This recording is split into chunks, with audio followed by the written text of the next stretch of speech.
Donc, nous allons aujourd'hui parler dans cette conférence du cycle de la vie. Vivre, mourir, intégrer, renaître. Je vais vous dire un petit mot d'abord en introduction sur l'école Rainbow Bridge, qui est une école qui fait partie de l'association Pont Arc-en-Ciel. Voilà, dans cette association, l'objet c'est d'organiser des événements, des formations, des accompagnements de développement personnel et spirituel, transpersonnel. C'est le développement de justes relations entre tous les êtres. C'est une association à visée éducative humaniste, avec un développement global de la personne. Le but est de pouvoir mettre à la portée de tous la possibilité de se former et de développer ses ressources intérieures. Je vous ai cité juste brièvement les activités, des conférences ponctuellement, des formations de développement personnel, auxquelles certains d'entre vous ont déjà participé. Alors, le développement spirituel, c'est vraiment l'école Rainbow Bridge Psychologie de l'être. C'est une formation sur 3 ans, avec 9 modules, 3 modules par année. Dans chacun des modules, il y a la possibilité, même si on demande aux gens de s'engager sur une année, si jamais vous ne pouvez pas, à la limite, on peut accepter sur un module et vous pouvez reprendre l'année suivante si vous le souhaitez. Voilà, on essaye de mettre de la souplesse. Également, si vous ne pouvez pas assister à un cours, on vous donne des enregistrements et vous pourrez rattraper le cours si vous le souhaitez l'année suivante également, dans le groupe de l'année suivante. Donc, il y a vraiment une souplesse d'adaptation.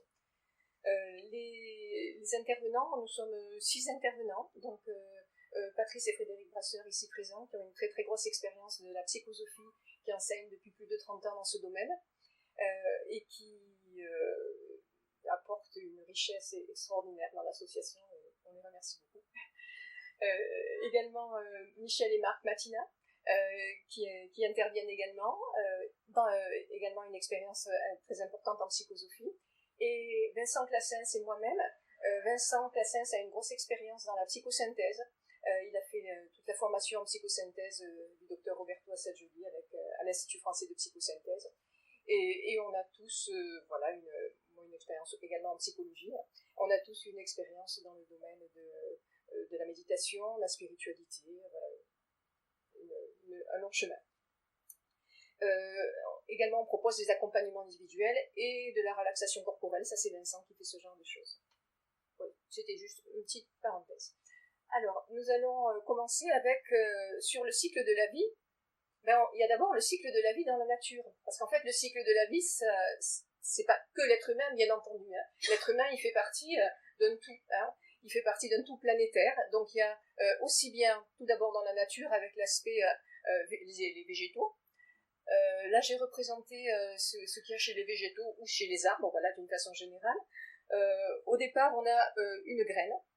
La graine donne la plante donne la fleur, qui donne le fruit, et le fruit, il tombe de l'arbre, voilà, et puis ça va donner de nouvelles graines, et ça va donner, qui seront récoltées, semées, et à nouveau de nouvelles plantes, et c'est un cycle perpétuel. Donc on a en permanence une naissance, un développement, un vieillissement, et une mort, et une renaissance. Donc voilà, ça c'est le cycle chez les végétaux. On a la même chose chez les animaux. Chez les animaux, j'ai noté ce que la chenille appelle la mort, le papillon l'appelle renaissance.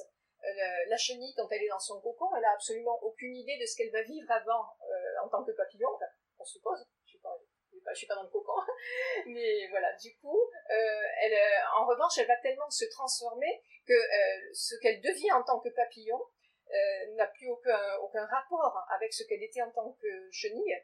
Mais en tant que chenille, elle portait déjà en elle tout le potentiel de ce qu'elle va exprimer ensuite en tant que papillon, même si elle n'en avait pas les capacités, elle avait toutes les limitations inhérentes au fait d'être chenille. Donc elle était sur la terre, elle a été dans le cocon encore bien plus enfermée, mais cette étape était nécessaire pour ensuite s'ouvrir à l'univers, j'allais dire. Donc ça, c'est la chenille, le règne animal. Alors le cycle de l'eau, avec tout ce qui est dans le règne minéral également, et tout ce qui est végétaux, on retrouve dans le cycle de l'eau tout un processus également, qui est un cycle complet. Tout à fait au départ, on a d'abord dans un océan, donc on a une évaporation. Une partie de l'océan va s'évaporer. La vapeur d'eau va créer des nuages. Voilà, des nuages de vapeur d'eau, vous le voyez sur le schéma. Ces nuages vont donner des pluies, des précipitations. Nuages de vapeur d'eau, des précipitations. Ces précipitations, ces pluies vont alimenter d'une part l'océan, mais vont alimenter aussi la terre. L'eau va s'infiltrer dans la terre, ça va alimenter les nappes souterraines, ça va alimenter toute la végétation, ça va alimenter aussi les humains, hein, parce que si on n'avait pas d'eau, on ne pourrait pas vivre. Et donc, des nappes phréatiques, après l'infiltration, les eaux souterraines vont s'écouler, les fleuves vont s'écouler vers l'océan, et à nouveau, on recommence le même cycle. Vous voyez qu'en permanence, on est dans un cycle qui se renouvelle constamment. Si on demandait à un enfant, ou si un enfant nous interpellait, en nous disant, mais finalement, ce qu'on voit là avec ce cycle de l'eau, est-ce qu'on peut dire aussi que pour les humains, il y a quelque chose de similaire? Parce qu'un enfant pourrait nous interpeller en nous disant, mais on voit des enfants qui naissent, ça fait des milliards d'années, ça fait des centaines de millions d'années, enfin des millions d'années, depuis des millions d'années que l'être humain est sur Terre, et depuis des millions d'années, on voit des enfants qui naissent, et on voit des gens qui meurent, on voit des personnes, voilà. Donc, d'où ils viennent? Est-ce qu'il y a des réserves? Est-ce qu'il y a des réservoirs, comme pour l'eau? Voilà, est-ce qu'il y a des réservoirs d'êtres humains? Est-ce qu'il y a... Et où ils vont, tous ces gens? Des milliards et des centaines de milliards d'êtres humains depuis des années, qui sont nés, depuis que l'homme est apparu sur Terre, et des centaines de milliards d'êtres humains qui sont morts depuis que l'homme est apparu sur Terre. D'où ils viennent? Où ils vont? En fait, c'est comme le cycle de l'eau. On pourrait répondre à cet enfant, mais c'est comme le cycle de l'eau. Les humains, ils meurent, ils s'évaporent, et ils reviennent.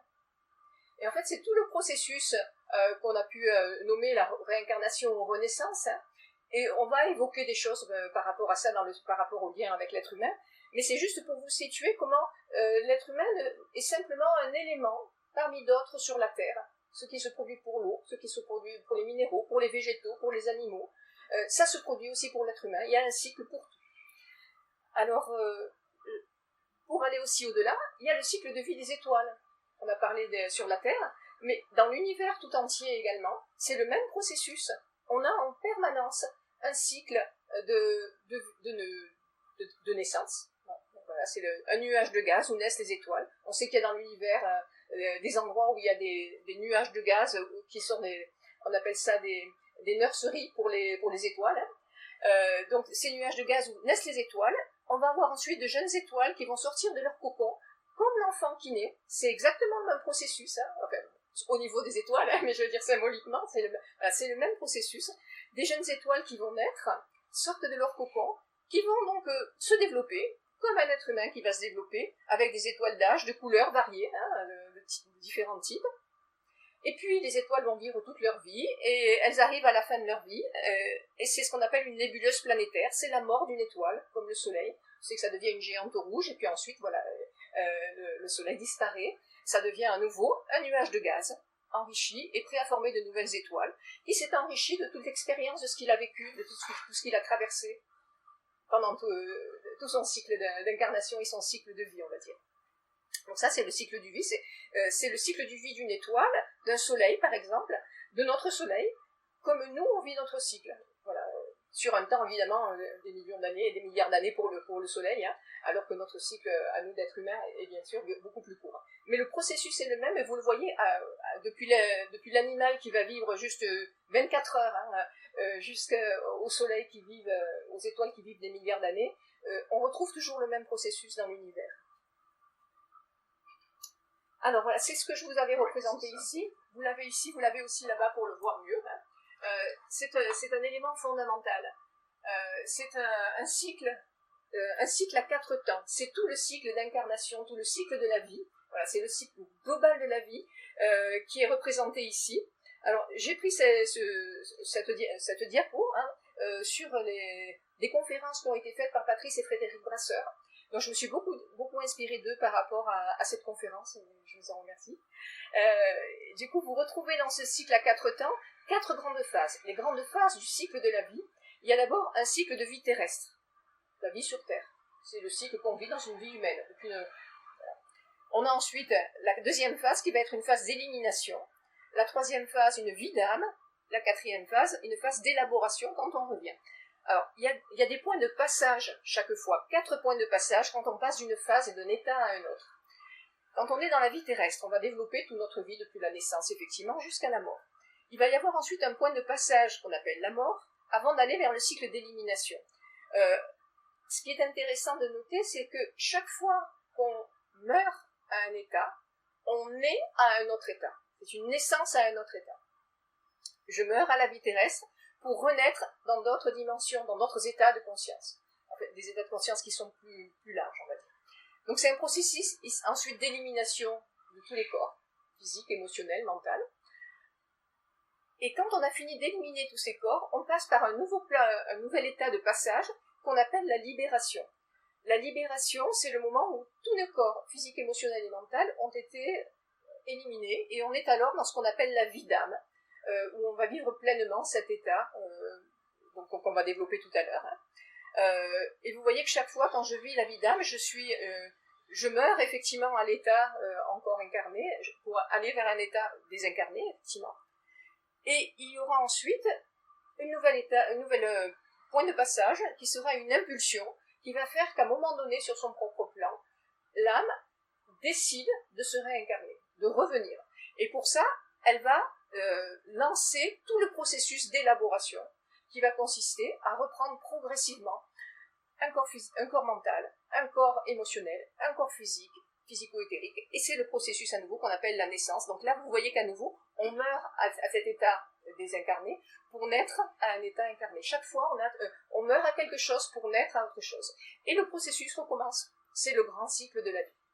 Je vais vous reprendre, par rapport à cette image, une métaphore qui a été utilisée par Patrice et Frédéric Brasseur, que je trouve extrêmement parlante, donc si vous permettez, je vais la réutiliser. C'est la métaphore de la plongée sous-marine. Parce que ça illustre très bien le processus de la vie et de la mort. Le processus du cycle de la vie, en fait. Donc, imaginez, pour illustrer ce cycle de la vie, que vous êtes sur un bateau, vous êtes avec des amis, vous allez faire une journée de plongée sous-marine. Donc, vous allez vous préparer, vous allez en mer, vous mettez votre combinaison de plongée, hein, comme une seconde peau. Hein. Vous allez mettre ensuite une ceinture avec lesté, hein, pour pouvoir plonger. Vous allez mettre des bouteilles, vous allez mettre un harnais, enfin, vous allez vous équiper complètement, les palmes, le masque, etc. Donc vous endossez tous ces éléments. Et une fois que vous êtes prêt, ben vous êtes très très mal à l'aise sur le bateau parce que vous pouvez plus bouger, c'est très très lourd tout ça. Donc vous avez qu'une hâte, c'est de plonger là. Et c'est ce que vous faites, vous sautez dans l'eau. Dès que vous êtes dans l'eau, c'est complètement un autre monde. Vous n'avez pas exactement les mêmes façons de voir les choses par rapport à quand vous êtes sur la terre, sur le bateau. L'eau déforme un petit peu, elle peut bouger, il peut y avoir un peu de vent, voilà, du coup, le monde est différent, hein, les sensations sont différentes. Et puis vous allez passer du temps, pendant cette plongée, vous allez rencontrer d'autres personnes qui ont plongé avec vous, hein, donc vous n'êtes pas tout seul. Et puis vous allez peut-être plonger un peu plus profond, un peu moins. Voilà, vous parlez de façon différente. On se parle pas de la même façon quand on est sur le plan quand on est dans l'eau. Voilà, quand on est sur ce plan dans la plongée sous-marine, dans cette métaphore. Et puis vous allez passer 1 heure à peu près dans l'eau, hein, un temps de plongée. Alors à un moment donné, vous allez sentir que le temps est venu de remonter.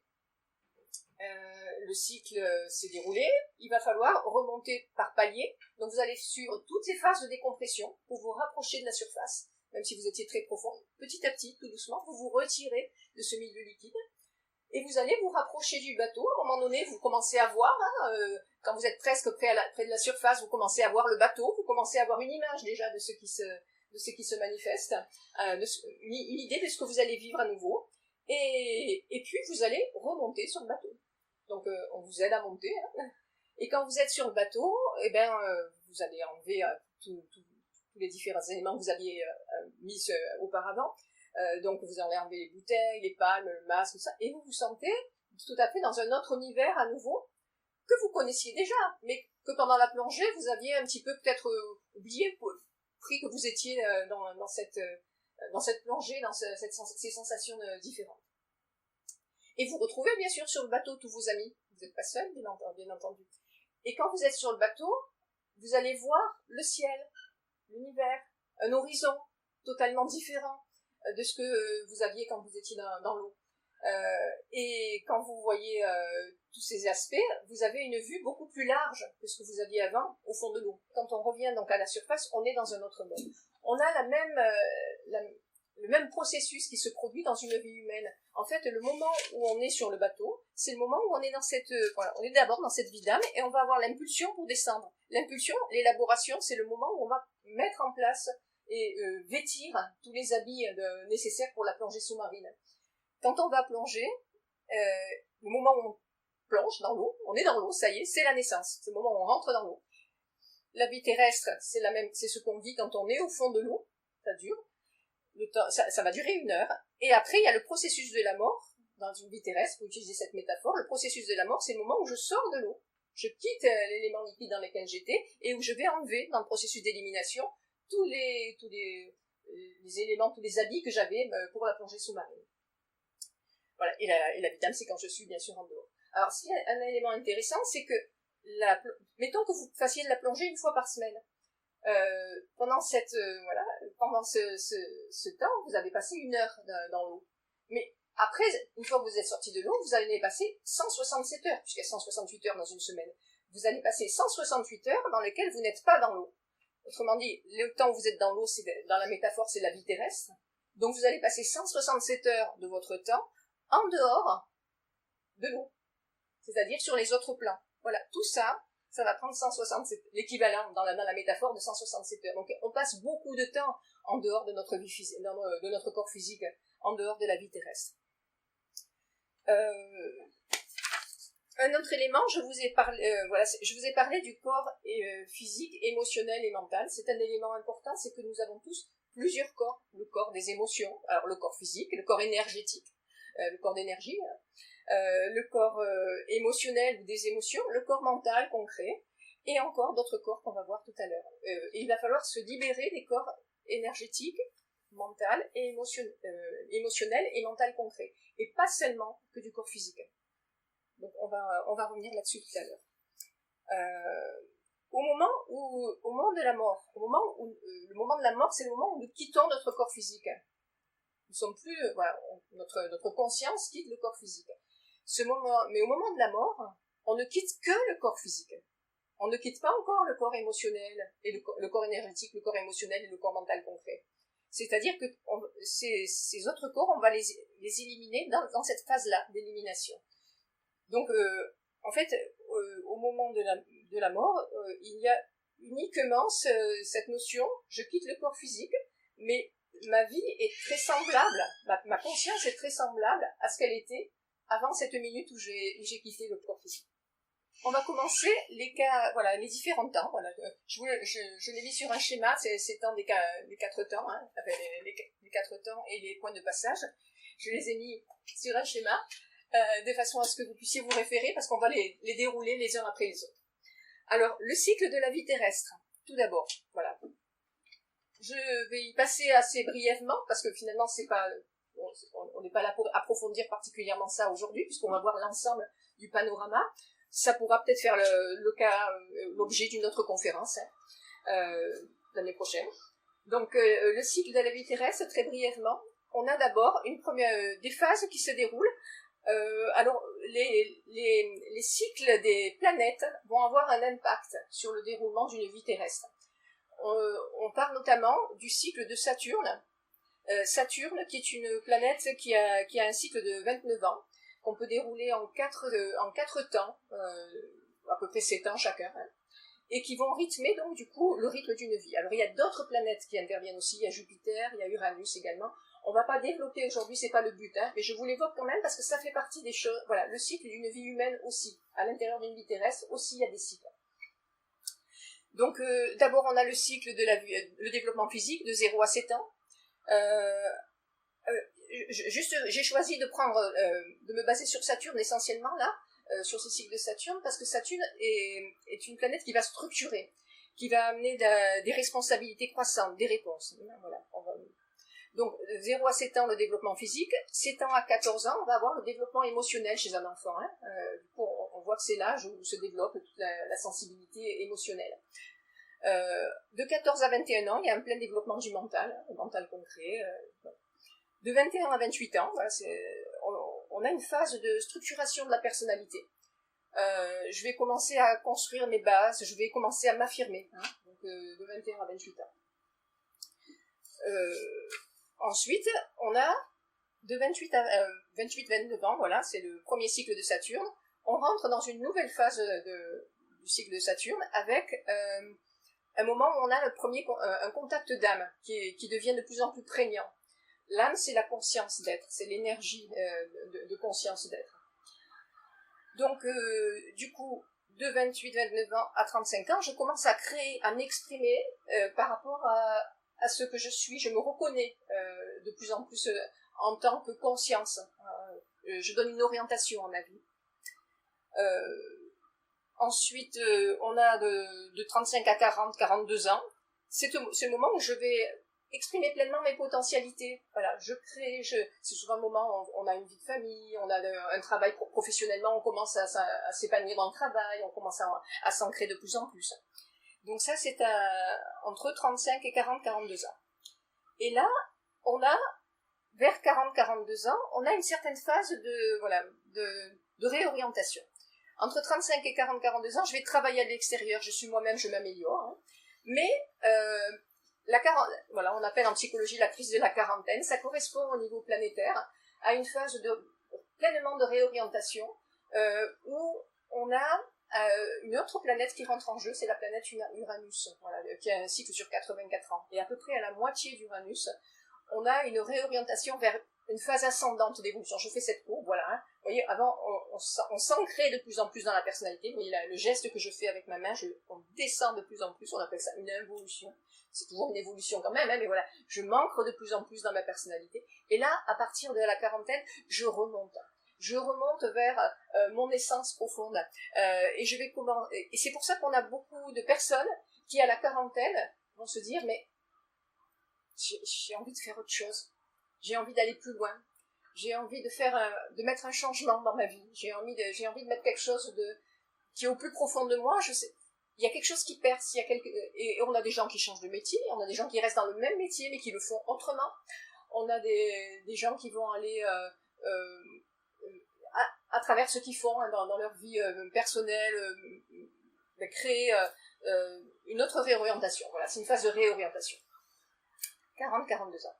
Et on développe alors, si on suit cette opportunité, si on va vers cette opportunité de ce qu'on a ressenti, quel que soit ce que vous avez ressenti, hein, quel que soit ce que vous avez perçu à ce moment-là, on a la possibilité d'aller vers une conscience de groupe, une prise de conscience de notre interconnexion.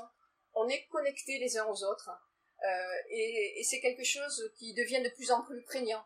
On rencontre l'autre. Après la quarantaine, on a une opportunité effectivement de rencontrer les autres, de se tourner vers les autres. Et c'est comme si on accédait à une autre dimension de nous-mêmes en se tournant vers les autres. On se découvre plus pleinement, j'allais dire. 49 ans, encore un nouveau cycle. Si j'ai saisi chaque fois les opportunités qui se présentaient à moi, je vais d'une certaine façon mourir à ce qui me restait d'égoïsme. Et je vais me transformer. C'est une opportunité aux alentours de 49 ans d'aller sur encore quelque chose de complètement nouveau intérieurement, voilà, qui va s'exprimer à l'extérieur. Intérieurement, je perçois des choses avec la conscience de groupe que j'ai développée dans le cycle précédent, et là, je vais pouvoir y donner une application. Je vais commencer à choisir un chemin de vie qui sera sur un niveau supérieur, j'allais dire, qui sera sur un accomplissement de moi-même, sur un niveau au-delà de ce que j'avais fait jusqu'ici. Différent, comme la chenille qui devient papillon. Voilà, de 56, 58 ans, donc jusqu'à 63, 65 ans, je comprends, je synthétise la connaissance et je rentre dans une phase de service global. Quel que soit le domaine dans lequel je suis, il se passe quelque chose dans la transmission, qui est au-delà de la personnalité, qui est au-delà de la personne, qui est au-delà de ma personne, qui est au-delà de nous en tant qu'individu, qui est dans le domaine de je fais partie d'un tout. Voilà. Et ça, c'est quelque chose que je peux affirmer à ce moment-là, entre 63 et 70 ans, 72 ans. Je sers le monde, j'affirme ce que je suis dans l'être. Vous voyez comment on est passé d'une phase dans laquelle on était dans un domaine d'avoir. Les premières phases, on est dans un domaine d'avoir, de développer des aspects personnels. Et à un moment donné, on passe complètement dans cette phase, on est dans l'être, la présence, quelque chose qui devient de plus en plus global. La phase suivante, 70-77 ans, nous créons, nous partageons. 77-84, centrage dans l'être, dans l'introspection, la méditation, et on recommence un nouveau cycle. C'est-à-dire qu'on peut tout à fait continuer. Pour l'instant, on ne vit pas un temps hyper long, donc on vit plus longtemps qu'avant maintenant. Mais les cycles continuent. Hein. Vous voyez que cette image-là de spirale, voilà, vous voyez comment on passe à nouveau à un nouveau cycle. Alors, justement, je vous ai parlé de Jupiter. Jupiter a des cycles de 12 ans qui sont des cycles d'expansion de conscience. Si on veut aller sur une cycle d'une vie humaine, on peut combiner tous ces différents éléments. Je vous dis, ça fera l'objet d'une autre conférence ultérieurement. Hein. Mais c'est déjà pour vous donner des pistes parce que ça fait partie du cycle d'une vie humaine. Hein. Alors, le processus de la mort physique. Voilà, c'est la diapositive suivante. Comme on vient de le voir, le corps physique est directement concerné par la mort. Hein. Lors de la mort du corps physique, on quitte le corps, on quitte notre corps physique en conscience et on est dans notre corps énergétique. Le corps d'énergie, qu'on appelle aussi corps éthérique, hein, est complètement collé, si on peut dire, au quotidien, dans notre vie, et à l'intérieur du corps physique, quoi qu'il en déborde un peu, c'est ce qu'on a avec un processus, ce qu'on appelle l'aura éthérique. Voilà. Je vous l'ai représenté sur ce schéma. Vous voyez les différents corps, le corps physique à l'intérieur qui déborde le corps éthérique. Autour, on a encore le corps émotionnel de plus en plus large. Ensuite, le corps mental supérieur, inférieur. Le corps causal qui est le corps de l'âme. Au-delà, nous avons encore d'autres corps. Le corps bouddhique qui est de l'intuition, hein, le corps atmique qui est de la volonté spirituelle. Et enfin le corps divin, spirituel, céleste. Mais le mot corps, mais en réalité on parle plus de corps à ce moment-là, on n'est plus dans du tangible, hein, on est dans un domaine complètement sans forme, qui est notre esprit profond, la monade, l'esprit, ce que nous sommes, notre être profond. Alors, lors du processus de la mort, quand on quitte notre corps physique, à l'instant précis où on quitte ce corps physique, où on est dans notre corps éthérique, notre conscience est très très similaire à ce qu'elle était une minute avant. Entre une minute avant et une minute après le processus de la mort, notre conscience elle est similaire. Il y a des gens qui ne se rendent même pas compte qu'ils sont morts. On a décrit un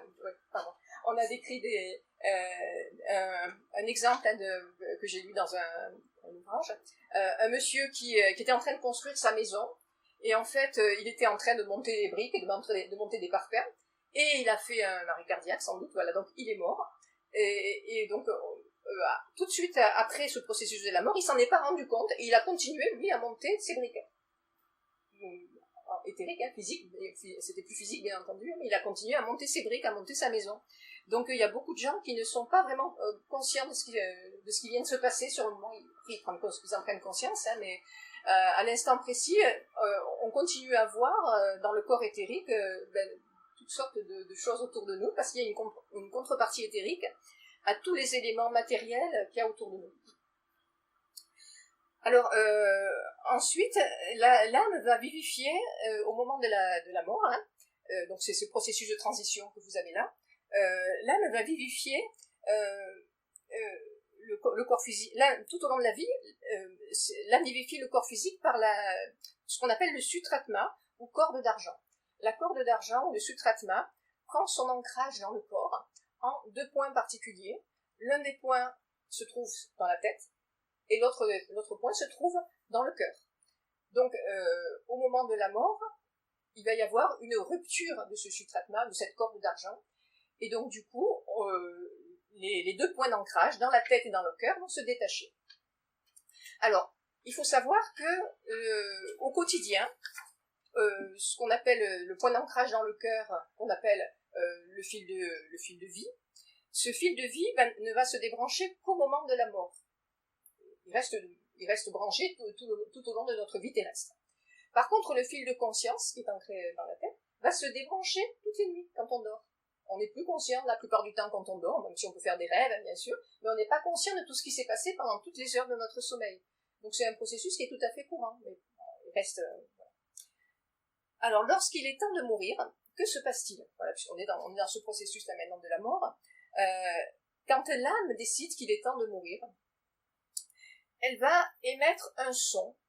c'est-à-dire une vibration.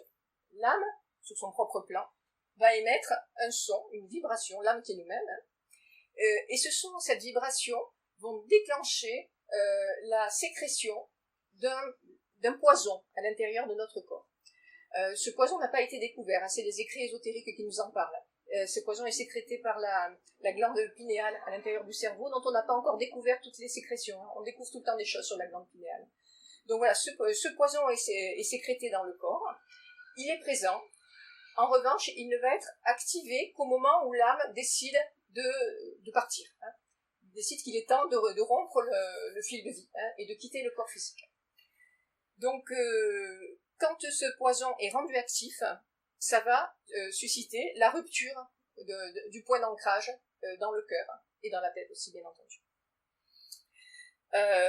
C'est un élément important, ce temps entre le moment où le poison est sécrété et le moment où il va être activé, parce que c'est un temps dont on peut profiter pour mettre en œuvre une cérémonie de départ pour la personne qui s'en va. Dans la mesure où là, il y a un petit temps de rémission qui intervient à ce moment-là, et la personne reprend un petit peu de vitalité, elle reprend un petit peu elle a une certaine conscience de ce qui est en train de se passer, et du coup, c'est un moment où on peut préparer le départ ensemble, pour se dire au revoir, pour que les gens qui sont autour de nous peuvent nous dire au revoir. On peut faire j'allais dire presque une fête de départ, pour dire, voilà, même si le mot fête, il y a aussi des choses joyeuses, mais pour l'âme, c'est pas triste de partir. C'est pas triste. Parce que l'âme, elle est tellement limitée quand elle est dans le corps physique. Tandis que quand elle quitte le corps physique, elle retrouve, comme on l'a vu dans la métaphore de la plongée sous-marine, elle retrouve brusquement une liberté de mouvement, une amplitude qu'elle n'avait pas, une conscience qu'elle n'avait pas aussi aiguë quand elle était à l'intérieur du corps physique. Donc du coup, elle retrouve plein de capacités qui sont siennes et qui étaient limitées, enfermées, hein, comme la chenille dans le cocon. Hein. On n'avait pas toutes nos capacités. Quand on devient papillon, on déploie nos ailes, on retrouve ces capacités. Donc ensuite, il va y avoir le processus suivant au moment de la mort. Il va y avoir une sortie hors du corps physique qui peut se faire par 3 points possibles. Donc je vous ai noté 3 points possibles de sortie du corps. Alors ces points de sortie vont dépendre du niveau de conscience de la personne. C'est-à-dire qu'une personne qui a un niveau de conscience tout au long de sa vie, hein, en étant préoccupée essentiellement par elle-même, par sa propre individualité.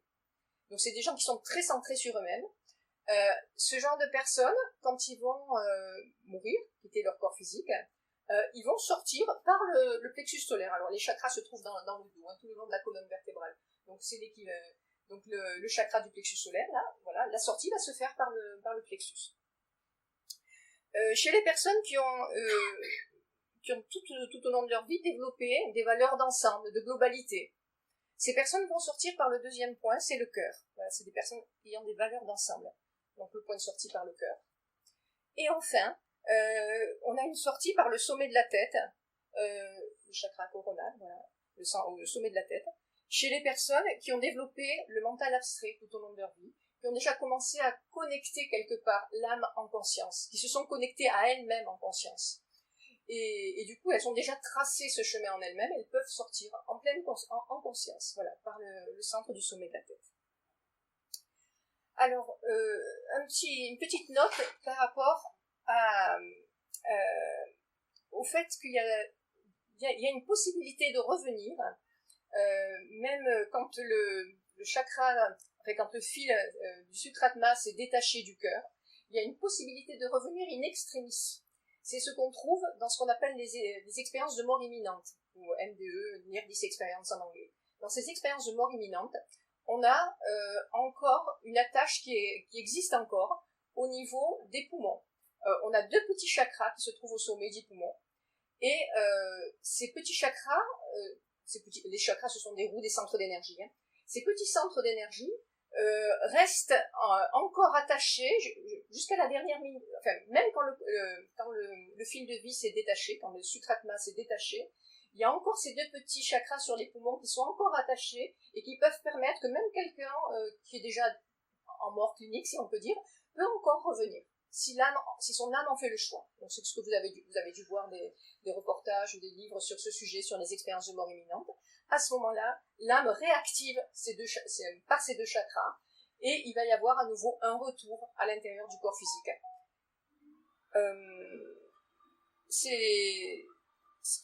Lorsqu'il se produit la mort définitive, ces deux chakras se détachent également. Voilà, les deux fils d'énergie se détachent de ces deux chakras des poumons.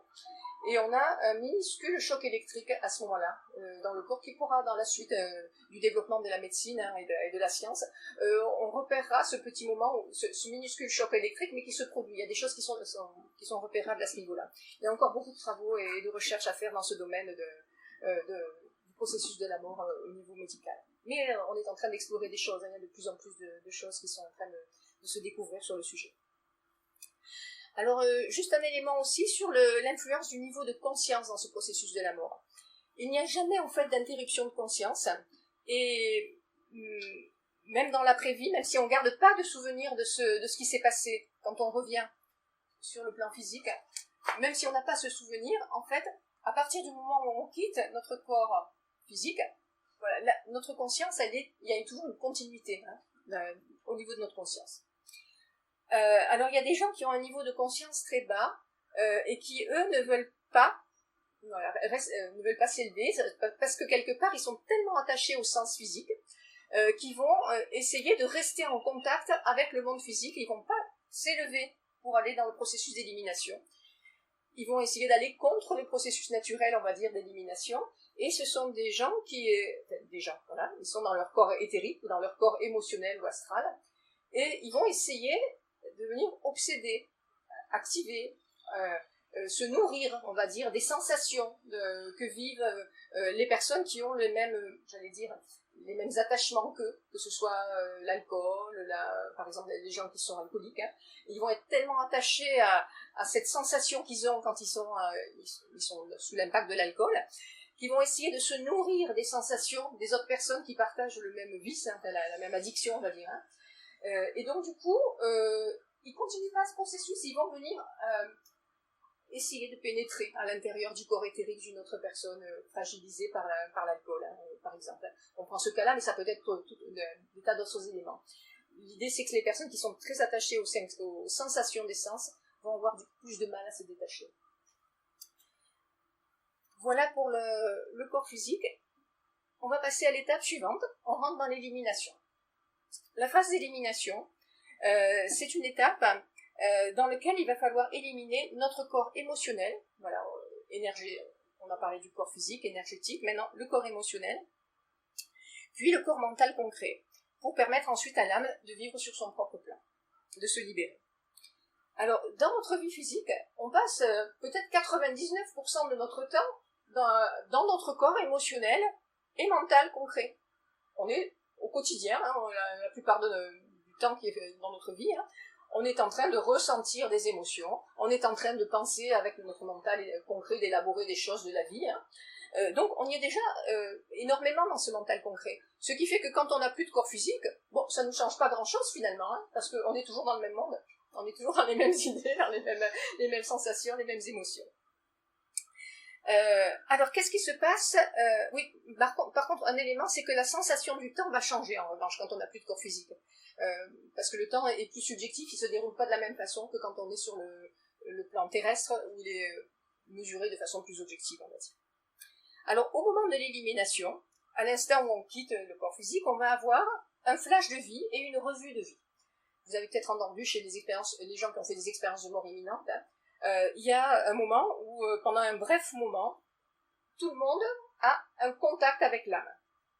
Et notre âme va nous permettre de revoir en un flash, très rapidement, une revue de tout ce qu'on a vécu dans notre vie. Alors, non pas tous les éléments, tous les événements en soi, mais plutôt tout ce qu'on a fait, tout ce qu'on a dit, tout ce qu'on a pensé, sous l'angle des conséquences que ça a eu. Voilà. Quelles sont les causes que ça a produit, quelles sont les causes que ça a activé, quelles sont les conséquences que ça a produit. Et du coup, je sais pas, vous avez dit à un moment donné quelque chose à quelqu'un, vous avez fait telle action, qu'au quotidien, quand on le vit sur Terre, ben, on accomplit cette action, hein, mais on n'en voit pas toujours les conséquences. Et là, au moment du flash de vie, on voit les conséquences de nos actes, de nos paroles, de nos pensées également. Et donc du coup, ça donne un panorama assez large, et c'est en lien avec ce qu'on appelle la loi de karma, ou la loi de cause à effet. Comprendre quelle est la cause et quelles sont les conséquences que ça va produire. Alors, à ce moment-là, lors de ce flash de vie, de cette revue de vie, nous sommes invités, notre âme nous invite, à extraire 3 points fondamentaux. Quels sont les 3 facteurs conditionnants majeurs de ma vie incarnée? Il va y avoir 3 germes principaux, on appelle ça des germes, 3 germes qui vont être à extraire. Le premier germe, c'est en lien avec le problème que j'ai travaillé dans cette vie.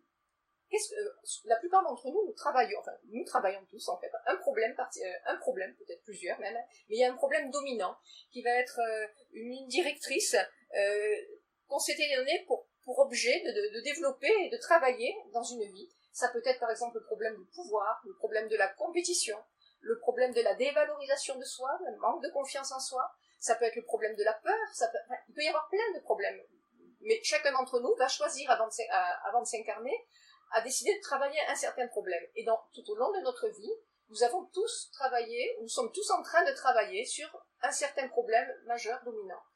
Du coup, vous avez tous probablement déjà évolué dans ce travail depuis le début de votre vie. Si vous pensez quand vous aviez 20 ans ou 30 ans, aujourd'hui, à l'âge que vous avez déjà un autre développement. Vous avez déjà avancé, contribué à résoudre ce problème en partie. Donc, du coup, c'est le premier facteur, c'est quel a été le facteur conditionnant fondamental de la vie qui vient de s'achever. Je le regarde quand je fais ma revue de vie. Ce facteur va avoir un impact d'ailleurs sur le milieu physique qu'on va choisir dans l'incarnation suivante, dans la vie suivante. Alors, le deuxième facteur qu'on extrait, c'est la qualité d'énergie qui a dominé ma vie. Quel a été dans ma vie le chakra, le centre d'énergie, le type d'énergie qui a été dominant? Est-ce que ça a été le cœur, les émotions, le mental, la création, voilà. Quel a été le facteur énergétique dominant?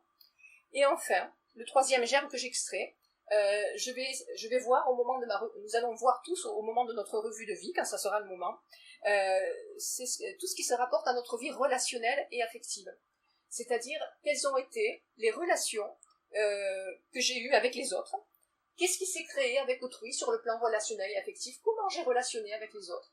Qu'est-ce que j'ai créé sur le plan relationnel et affectif? Donc du coup, ça va être un facteur qu'on va réactiver dans la vie suivante. On va le voir en retrouvant des gens avec qui on a eu des relations dans une vie précédente. Donc une fois que j'ai identifié ces 3 germes, je vais ensuite passer à un autre stade. Tout le panorama de ma vie, tout ce que je viens de voir, cette revue de vie va s'effacer. Et je vais passer au stade d'élimination, donc du corps éthérique, le corps énergétique. Très rapidement, je me retrouve ensuite dans l'élimination, dans cette phase d'élimination vers du corps mental, émotionnel et mental concret. Les écrits orientaux appellent ça le corps kama manasique. Je donne juste le mot. Mais voilà. Le corps kama manasique, le corps émotionnel et mental concret, va être relié à plusieurs types de profils de personnes. Pour éliminer ce corps, c'est d'abord le corps émotionnel, ça va être relié au type de conscience qu'on a eu dans notre vie. Et on ne va pas l'éliminer de la même façon, selon si on a eu une conscience complètement centrée sur le désir et sur les 5 sens. Si je vivais sur Terre en voulant uniquement assouvir des désirs physiques, reliés au sens... avec tous les plaisirs que ça peut avoir de satisfaction physique uniquement, pour les émotions que ça va créer. Une personne qui est centrée sur le désir et les 5 sens, quand elle élimine son corps émotionnel, au moment où elle se retrouve dans son corps émotionnel plutôt, elle va s'apercevoir qu'elle peut imaginer tous les plaisirs qu'elle avait avant. Si elle aimait par exemple bien manger, elle va pouvoir manger tous les mets les plus succulents qu'elle a envie de manger. Et quand elle y pense, ça arrive. Voilà.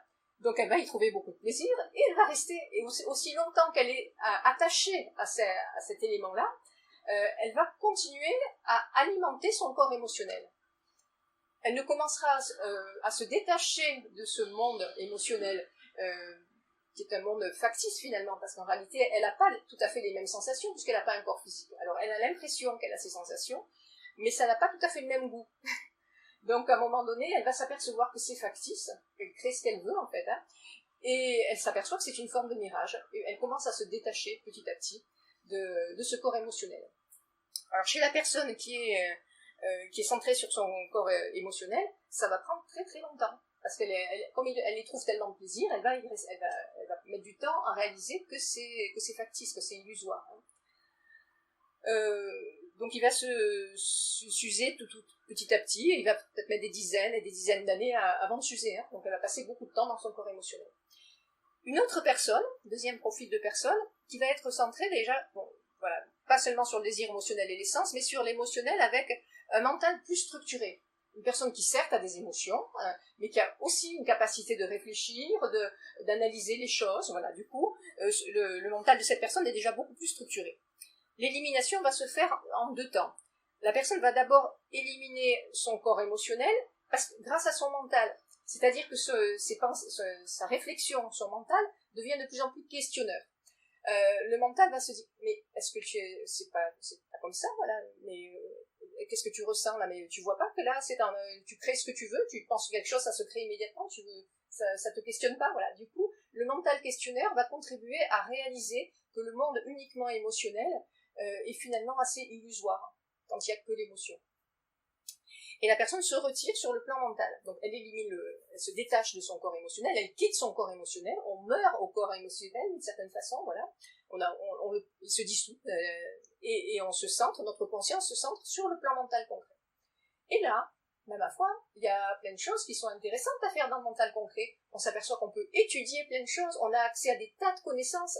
Donc du coup, c'est une étape, les personnes qui sont à ce stade-là, c'est une période très intéressante, parce on va apprendre beaucoup de choses, étudier beaucoup de choses, et ça va être assez difficile d'ailleurs de s'en détacher, tellement c'est agréable de pouvoir étudier toutes ces choses-là. Il va falloir le faire par un acte de volonté. Ce détachement du mental concret va se faire par un acte de volonté en réalisant qu'au-delà des aspects de connaissance du mental concret, il y a quelque chose au-dessus. Il y a quelque chose au-dessus, c'est ma conscience d'âme, c'est ce que je suis plus profondément, au-delà des connaissances concrètes. Je suis quelque chose de plus. Et là, la personne va passer sur le stade suivant, donc avant d'aller vers la vie d'âme. Et le dernier type de personnes, ce sont les personnes qui sont centrées sur le mental et sur l'âme. Du coup, on a des personnes qui ont déjà en général érodé leur corps émotionnel dans leur vie terrestre. Ce sont des personnes qui ont déjà commencé à faire un processus de désidentification. J'utilise désidentification du corps émotionnel. J'ai un corps émotionnel, mais je ne suis pas que cela. J'ai des émotions. Bien sûr, nous avons tous des émotions. Mais ces émotions, elles viennent, elles varient en permanence. Ce ne sont jamais les mêmes. Donc, est-ce que c'est ça que je suis mon corps émotionnel, je suis que ça? Non, je ne suis pas que ça.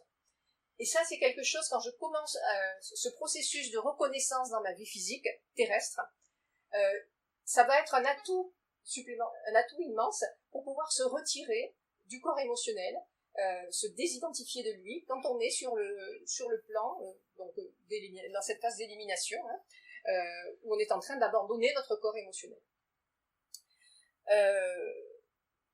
C'est important dans notre vie physique terrestre de se demander quels sont déjà ces 3 germes fondamentaux qui nous conditionnent. Parce que du coup, si on est capable de pouvoir reconnaître déjà ça dans notre vie physique, dans le corps physique terrestre, le jour où on aura ce processus d'élimination, ce processus de la mort, on pourra activer quelque chose qui est déjà présent. Alors comment on peut faire ça déjà, cette reconnaissance dans notre vie physique? Par ce qu'on appelle la revue du soir.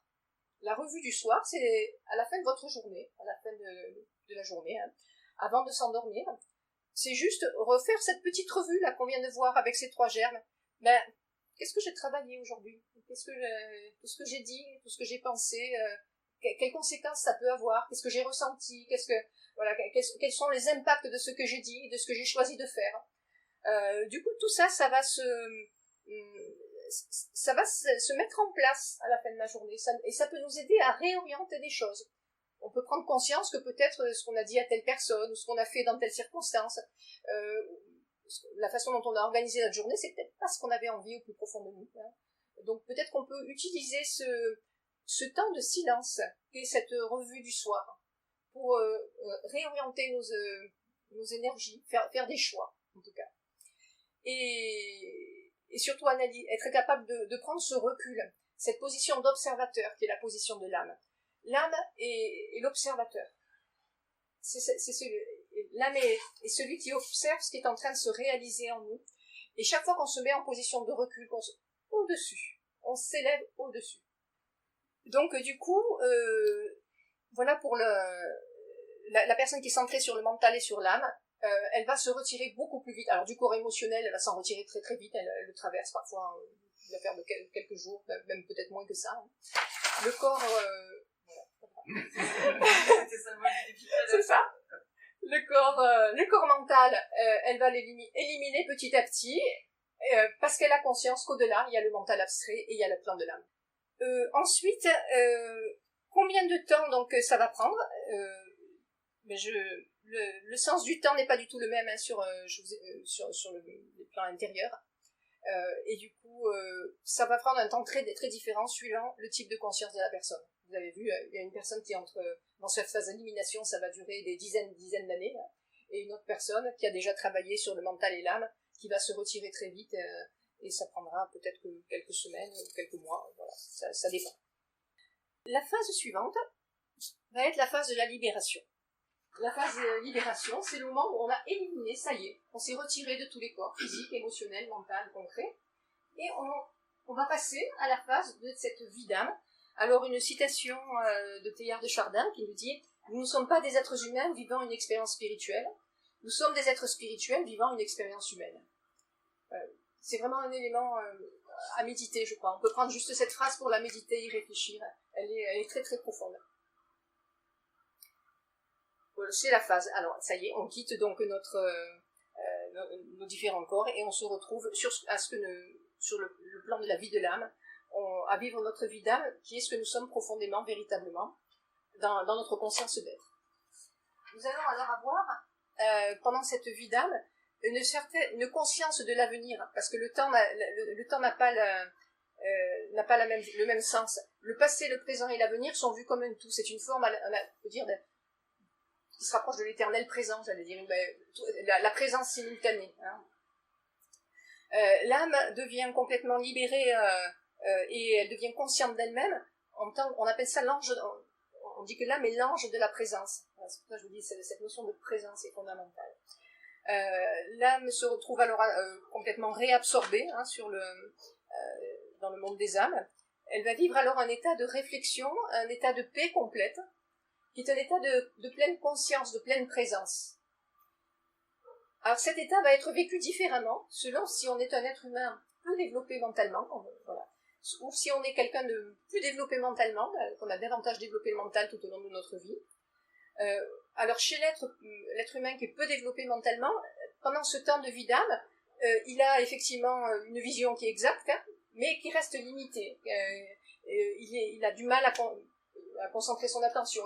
L'âme ne va pas être aussi attentive, on va dire, aussi sensible à tous les contacts qui sont tout autour, que chez un humain plus développé.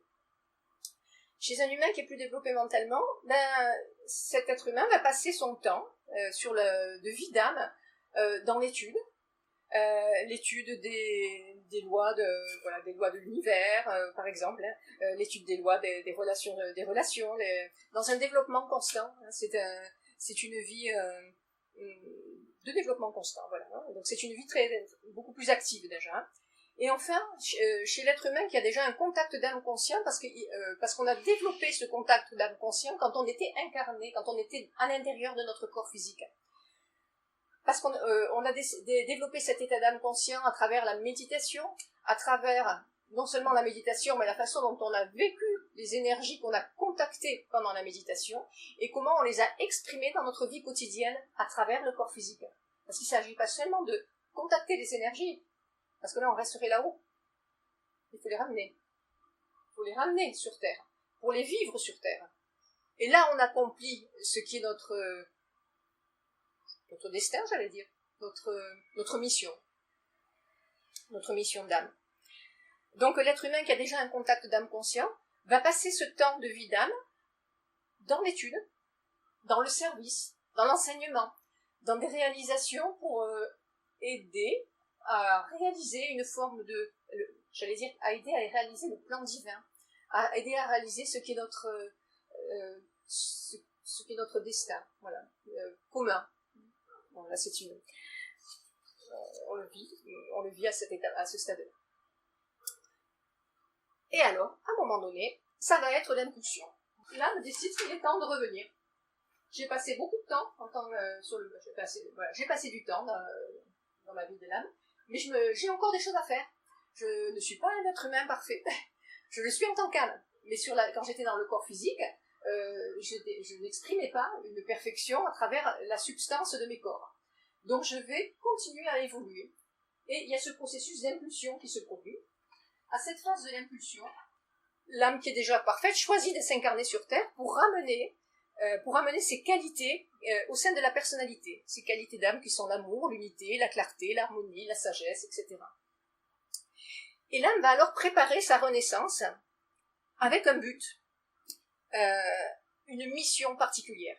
Dans chacune de nos vies, nous incarnons avec l'objectif d'incarner, de vivre et d'accomplir une certaine mission. Donc c'est un élément important aussi. Est-ce que nous pouvons arriver, dans le fil de nos méditations, dans le fil de nos analyses intérieures profondes en méditation, est-ce que nous pouvons reconnaître quelle est notre mission de vie, quelle est la mission que nous avons choisi d'accomplir dans cette vie.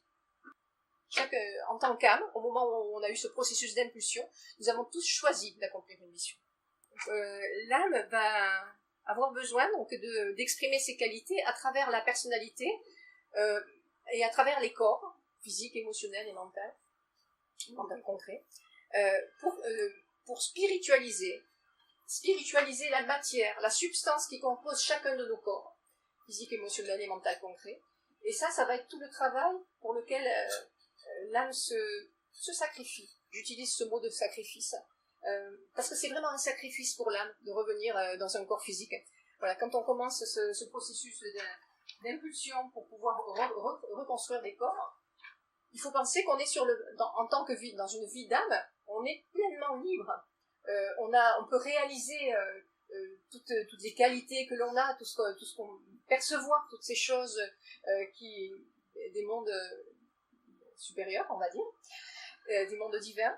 Et là, on va choisir de revenir dans une forme de limitation à travers un corps physique où on n'a plus la même sensibilité, on n'a plus autant de sensibilité que ce qu'on a sur le plan de l'âme. On a une certaine limitation. Donc, la future incarnation va viser, la future vie, va viser à développer telle ou telle qualité. Alors la qualité et la mission que l'on va accomplir va dépendre de notre point d'évolution, de notre point de conscience. Dans une première phase, qu'on appelle une phase d'involution, alors je refais à nouveau ce schéma de cours, voilà. Dans une première phase d'évolution, quand on a des âmes qui sont encore incarnées, qui ont pris peu de vie, qui ont eu peu de cycles de naissance encore, hein, de renaissance. Mettons une âme qui a 50 vies, 100 vies, voilà, ça fait pas très très longtemps par rapport à une autre qui en a 1500 derrière elle, qui a accompli le cycle complet, voilà. Hein. Donc dans les premiers stades, qu'on appelle une phase d'involution, l'âme va avoir comme objectif de construire d'abord un corps physique qui soit robuste, qui réponde à sa demande, qui réagisse. Hein. On développe la sensibilité au niveau physique, énergétique. Ensuite, l'âme va développer l'émotionnel. Dans un deuxième stade, on va développer la capacité de ressentir des émotions, d'être sensible à toutes sortes d'émotions. Et ensuite, on va développer le mental concret. Et ce sont des vies dans lesquelles on va acquérir plein de connaissances. On est émerveillé de découvrir tout ce qu'on peut apprendre, tout ce qu'on peut contacter. Mais c'est encore de l'involution parce qu'on est encore dans la personnalité.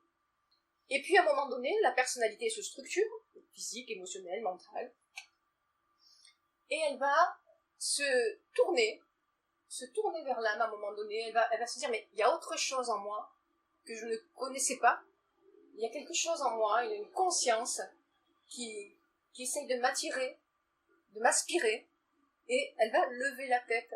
Voilà, c'est symboliquement, voilà, la personne regarde vers le haut, regarde vers l'âme, Et à ce moment-là, il commence à y avoir progressivement de plus en plus un contact d'âme, et de la phase d'involution, on va passer à cette phase d'évolution, de retour vers la connexion avec l'âme.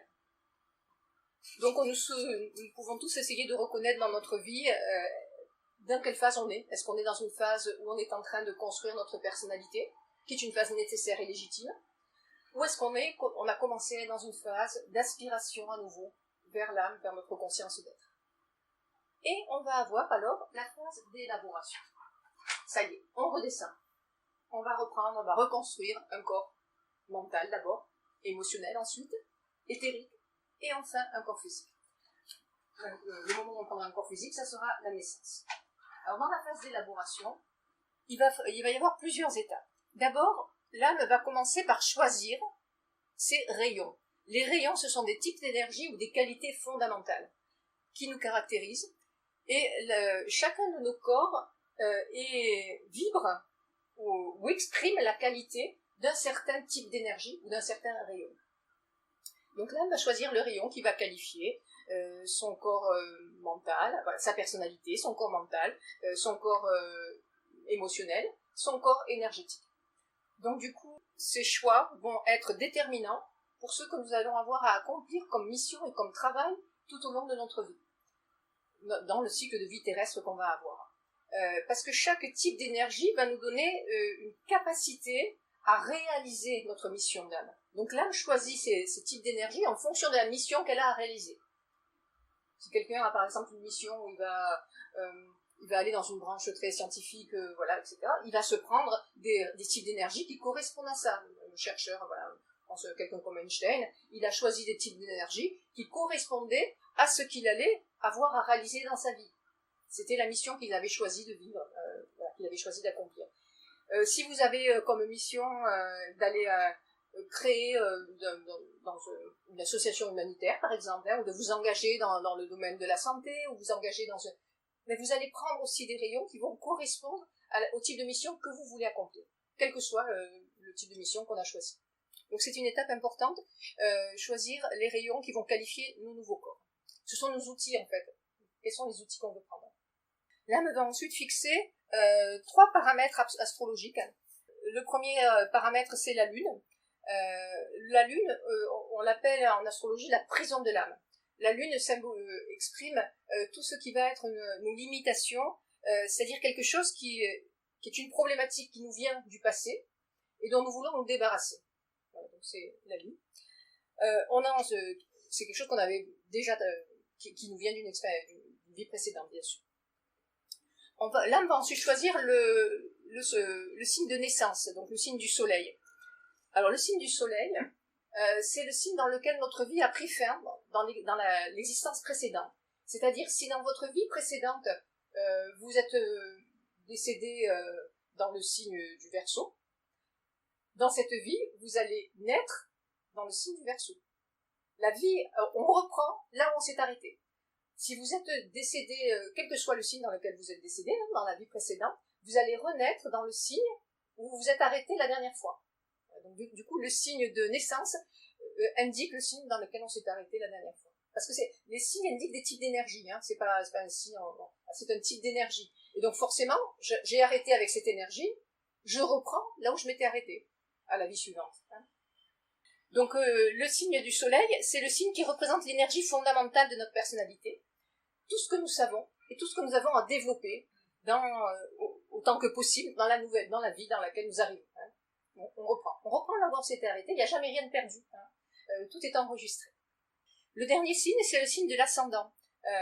L'ascendant, en astrologie, ça indique ce que sont les potentialités, le sens dans lequel nous pouvons développer ces qualités que nous avons au niveau du signe solaire. Hein. Comment nous allons pouvoir développer ces qualités autant que possible. Donc ça sera dans le sens indiqué par le signe ascendant.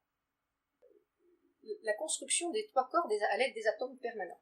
Alors, je vous ai dit, tout continue et on reprend au point où on s'était arrêté. Comment c'est possible?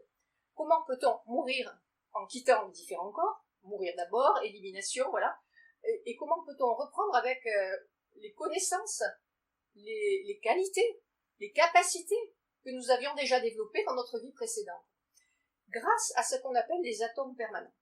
C'est-à-dire qu'au moment du processus de retrait des trois corps, physique et du corps physique dans le corps énergétique, il y a ce qu'on appelle un atome permanent au niveau énergétique, sur le plan éthérique, dans le corps éthérique énergétique, un atome permanent éthérique, dans lequel tout ce que nous avons développé au niveau de l'énergie, dans notre précédente vie, est enregistré.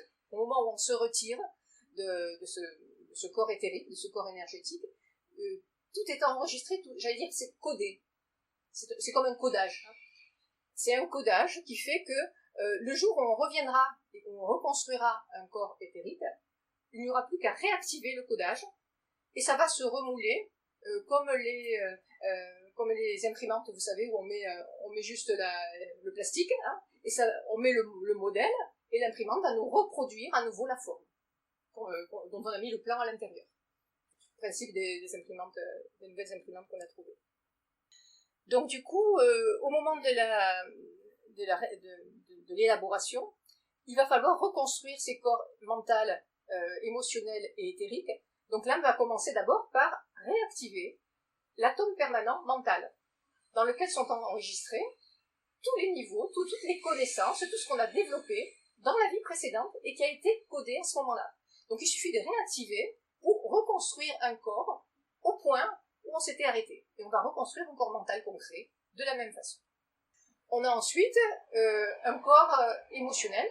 Il va donc falloir réactiver l'atome permanent émotionnel, astral comme on dit, et toutes les émotions, tout ce qu'on a ressenti, tout ce qu'on a pu développer au niveau émotionnel et le type de corps émotionnel qu'on a développé dans la vie précédente, va être reconstruit à l'identique et on va reprendre avec le même niveau émotionnel qu'on avait auparavant. Et après le corps énergétique, voilà, de la même façon. Tout ce que je viens de vous décrire, pour l'instant, où sont les parents? Ils sont pas là. Ils sont pas là, les parents. Pour l'instant, c'est l'âme qui construit. C'est chacun de nous en tant qu'âme. Il n'y a pas encore de parents. C'est amené par notre âme qui continue le processus du cycle de la vie. Donc l'âme va fixer donc les grandes lignes de sa nouvelle vie. Elle va activer à ce moment-là les 3 germes. Vous vous souvenez qu'au moment du départ du processus de la mort, on a activé 3 germes lors de la revue de vie, quels ont été les facteurs conditionnants de ma vie, quelle est la problématique que j'ai travaillée. Le deuxième germe, c'était en rapport avec le corps éthérique, quel genre d'énergie j'ai développé dans cette vie. Et le troisième germe est relationnel. Et ça, c'est très très important, ce germe relationnel également, parce que ça va déterminer les relations que je vais avoir dans cette vie, les personnes que je vais retrouver également. Parce que je vous ai dit, on n'est jamais seul. Le processus du cycle de la vie, c'est pas une âme qui fait son cycle toute seule. Absolument pas. L'âme est conscience de groupe. L'âme est groupe. L'âme est dans une conscience permanente des relations de groupe. Donc on va s'incarner en tant que groupe d'âmes. C'est-à-dire qu'on se réincarne avec des gens, des âmes, voilà, des êtres qu'on a déjà rencontrés dans notre vie, avec qui on a un travail à accomplir, des missions à accomplir. Et donc on revient ensemble. J'ai lu dans des ouvrages ésotériques qu'il y avait à peu près 50% des personnes que nous rencontrons qu'on a déjà connues ou avec qui on a déjà été en relation dans une vie précédente. Voilà, tous les gens qu'on rencontre. Donc c'est quand même énorme. Bon, pas juste aller acheter son pain, hein, voilà, mais voilà, d'une façon générale, tous les gens avec qui on est en relation, il y a un très très grand nombre de gens avec qui on était déjà en contact, parce qu'on s'incarne en tant que groupe d'âmes et on travaille ensemble. Et on continue, donc le troisième germe qui va être réactivé, c'est celui des relations. On va choisir un endroit qui va être en lien avec le type de relations qu'on va établir et des personnes qu'on va rencontrer également. Le corps physique, à ce moment-là, va pouvoir se mettre en place, mais avant ça, il faut que l'âme choisisse ses parents. Voilà. Parce que jusqu'à présent, comme je vous disais, le corps mental, corps émotionnel, corps éthérique, c'était que l'âme elle-même qui le construisait. Pour l'instant, c'était toujours pas les parents. Donc, l'âme va choisir des parents pour que se fasse l'entrée dans le corps. Alors, quand l'âme choisit ses parents, elle les choisit parfois même avant que les parents aient l'idée d'avoir un enfant. Parfois, c'est l'âme qui va donner l'idée aux parents d'avoir un enfant, et parfois, c'est même l'âme qui va faire se rencontrer les parents. parce qu'elle veut être l'enfant de ses parents, voilà, ou parce que où les parents vont dire ah bah tiens si on faisait un enfant, oui c'est l'âme qui veut s'incarner qui leur a donné cette idée-là en fait. Donc c'est un processus qui est qui est une réalité et qui va faire que il va y avoir ce contact et le moment de la conception. Et ce qui va permettre à l'âme qui s'incarne de choisir ses parents, qu'est-ce qui fait qu'on choisit ses parents plutôt que d'autres parents? Pourquoi je choisis d'abord les parents que j'ai? Pourquoi je les ai choisis eux et pourquoi j'en ai pas choisi d'autres? Quels sont les critères qui vont être notre choix? Alors le premier critère du choix qu'on a en tant qu'âme, c'est d'abord le type de substance physique que nos parents vont nous apporter. C'est important pour le développement du cerveau et pour le développement des sens. Ils vont nous apporter une substance physique, c'est notre corps physique, et c'est vrai que c'est important qu'il y ait une certaine réceptivité du corps physique, donc voilà, le type de substance qu'ils nous apportent sera pas le même si on, suivant le type de, suivant les parents qu'on a. Le deuxième élément, ça va être le type d'éducation que les parents vont donner à l'enfant. Du coup, l'éducation que les parents vont nous donner vont avoir un impact très important sur notre développement. Donc du coup, nous choisissons aussi nos parents par rapport à ce qu'ils vont pouvoir nous transmettre, les valeurs qu'ils vont nous transmettre, les éléments qu'ils vont nous transmettre. Donc le type d'éducation que les parents vont donner à l'enfant, c'est aussi un critère de choix. Et puis les relations karmiques, voilà. Les relations karmiques, les relations de cause à effet qui se sont créées dans les vies précédentes. Donc effectivement, si j'ai eu des parents avec qui il y a eu des types de relations qui se sont créées, où je leur ai amené quelque chose de positif, ils m'ont amené quelque chose, on a des choses à vivre, on a des choses à régler ensemble peut-être qu'il y a des choses qui se sont mal passées et que j'ai justement choisi ces parents pour pouvoir régler des choses avec eux et résoudre le problème qui s'était créé à l'époque. Donc du coup c'est aussi un des critères de choix, voilà. Les relations karmiques. C'est un facteur important dans ce type de choix. Et enfin le dernier type de choix, c'est le type de problématique que cette famille a à traiter ou problème familial. Toutes les familles ont un problème familial à résoudre. Toutes les familles, quel que soit le type de problème. Ça peut être par exemple un problème de reconnaissance. Être reconnu les uns par rapport dans notre rôle, dans notre identité, dans ce que l'on est. Être dans ça peut être le problème de l'autorité par rapport à la soumission aussi peut-être. Donc du coup, souvent on a quand une des deux personnes exprime dans les relations familiales et dans une relation très autoritaire, il y a peut-être d'autres personnes qui vont se soumettre. Voilà, peut-être que l'enfant va se soumettre à un parent ou inversement. Peut-être que déjà dans la famille, entre le mari et la femme, il y en a un qui est plus dans la domination, dans l'autorité, et l'autre qui va être plus dans la soumission. L'enfant va venir dans cette famille pour traiter ce problème-là qui existe déjà, hein, parce que lui aussi a ce problème à travailler. Donc du coup, on va choisir ce type de parents parce que cette famille-là est déjà en train de traiter ce problème. Ça peut être le problème de l'avarice par rapport à la générosité aussi, par exemple. Il y a plein de problèmes qui peuvent être traités. Et on va choisir la famille dans laquelle on va pouvoir traiter le problème que nous avons nous aussi à traiter. Et le jour où on résout ce problème, quelque part, ça va faire bouger aussi l'ensemble des relations dans la famille. Alors, la construction du corps physique, la gestation et la naissance, ben ça y est, l'enfant, il va rentrer dans le corps, il va s'attacher petit à petit au corps. Alors, il s'y attache pas immédiatement. En fait, c'est quand le cœur commence à battre.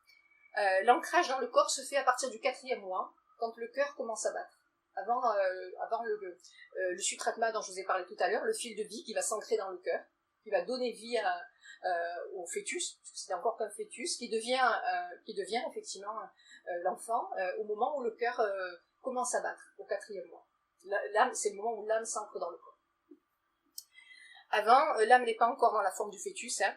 Et puis ensuite, à partir du 4e mois, l'âme n'est pas tout le temps dans le corps de l'enfant à naître, hein. Elle fait des entrées et des sorties, hein. Elle n'est pas très très souvent présente, hein. Elle vient un petit peu, alors de temps en temps on sent un petit peu que ça bouge dans le ventre, hein. Et puis voilà, et puis elle repart, elle fait des entrées et des sorties. Elle est de plus en plus quand on s'approche du moment de la naissance. Et puis vous voyez sur ce schéma qu'en fait, au moment de la naissance, vous remarquez qu'il y a ici ce fil. Vous vous souvenez, tout à l'heure, je vous ai parlé du sutratma. Et le symbole et la représentation au niveau physique, du corps physique du sutratma, c'est le cordon ombilical qui va venir dans un sens inférieur, comme on avait le sutratma et l'élévation qui se faisait au moment du retrait du corps physique, au moment du processus de la mort, on s'élève et on sort soit par le plexus solaire, soit par le cœur, soit par le centre du sommet de la tête. Mais au moment où on revient, vous voyez qu'on descend, même voilà, physiologiquement, on descend au moment de la naissance.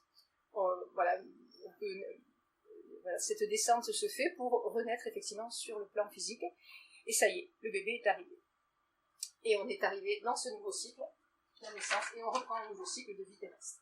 Alors, un dernier point par rapport au cycle de groupe et la mission de vie. Voilà quelques éléments de globaux. Hein. Tout ce cycle de vie, c'est un processus de groupe. C'est ce que je vous ai évoqué tout à l'heure. Nous vivons et nous mourrons avec notre groupe d'âmes. Si on est réunis ici, c'est qu'on a déjà eu des relations, on a des relations d'âme. Sans ça, on ne serait pas réunis quelque part ici aujourd'hui. Donc, c'est un élément essentiel. On a des groupes familiaux, des groupes d'amis, groupes de disciples, c'est-à-dire de chercheurs de vérité. Voilà, ça peut être aussi des groupes qui sont réunis parce qu'on a décidé de mener ensemble une action particulière pour la Terre, sur la planète. Voilà. Donc, ça aussi, c'est des éléments qui peuvent rassembler ce processus de groupe et nous faire nous rencontrer. Les relations entre les membres des groupes changent aussi tout au long des différentes vies, des différents cycles de vie. C'est-à-dire qu'aujourd'hui, voilà, vous êtes par exemple avec votre conjoint dans une relation mari et femme, par exemple. Dans la vie suivante, peut-être que votre conjoint sera votre enfant, ou peut-être que votre sœur sera votre mère, votre grand-mère, ou une amie. Hein, voilà. Et du coup, parfois, on a des relations très proches avec certaines amies. Voilà. Peut-être qu'on a vécu des choses différentes aussi hein, dans notre vie auparavant, hein, dans d'autres cycles de vie. Donc on a des changements de rôle. Pourquoi ces changements de rôle? Pour expérimenter les différentes relations et les différents points de vue. Du coup, je ne vais pas avoir le même regard sur mon conjoint, peut-être si je suis dans une autre vie son enfant, hein, ou son grand-père, ou son parent, on va dire. Hein, voilà. Donc tout ça, ça va nous faire expérimenter d'autres façons de voir, d'autres points de vue, d'autres... L'idée est toujours d'expérimenter, en fait, et de découvrir et de connaître et de comprendre. Voilà, de développer une compréhension aimante de soi et d'autrui. Voilà, parce que du coup, comme on est tous reliés. La liberté de choix, c'est un autre principe fondamental aussi, parce que tout n'est pas prévu à l'avance. On choisit. L'âme donne les grandes lignes, mais après, quand on va s'incarner dans une vie terrestre, on va faire, en tant que personnalité, on va faire parfois des choses, on va prendre des directions et des choix qui ne sont pas ce que notre âme mettait dans son plan de vie, hein. Et on va prendre des chemins de traverse, comme quand on est à la montagne, et on se trompe de sentier à un moment donné, et alors on veut prendre un raccourci, puis en fait de raccourci, on se retrouve dans une voie sans issue. On va revenir, hein, voilà, ce sont des erreurs, des erreurs de casting, on va dire, des erreurs de choix en fait, dans notre vie. Il faut qu'on revienne, mais on revient riche de l'expérience qu'on a acquise pendant cette erreur, hein, puisque cette erreur nous a fait prendre conscience que c'était pas notre voie. Quelqu'un qui va faire un métier, qui se dit c'était pas le métier dans lequel je m'épanouis finalement. Bon, voilà. J'ai voulu être dans telle profession, mais c'est pas celle qui me correspond le mieux. Et c'est pour ça qu'on voit d'ailleurs dans l'orientation des enfants, ils commencent parfois, certains cherchent leur chemin, peut-être que vous l'avez cherché vous aussi, on commence sur une voie, et puis non, c'est pas ça, c'est pas le bon sentier, c'est pas le bon chemin. Donc on se réoriente jusqu'à ce qu'on le trouve, et quand on le trouve, on se sent quelque part dans une forme d'harmonie, on sent qu'on est à notre place. Voilà, c'est trouver notre place, découvrir notre place sur cette terre et dans nos relations. Et ensuite, la notion du service de groupe. À partir d'un certain point d'évolution, on revient, on s'incarne aussi pour accomplir un certain projet de groupe. Alors ça peut être un groupe familial, ça peut être un groupe plus large, un groupe au niveau d'une entreprise, d'une institution, ça peut être un groupe, un groupe national, et puis au-delà de tout aspect national, de tout aspect, de toute limitation particulière, c'est un groupe mondial. On peut avoir des gens, comme c'est le cas dans la recherche, vous savez, les groupes de chercheurs, il n'est plus du tout question d'être d'une nationalité ou d'une autre. Hein. On travaille juste ensemble parce qu'on a des points communs, parce qu'on s'intéresse aux mêmes choses en commun. Hein. Donc voilà. Du coup, c'est le même principe, là, le service de groupe.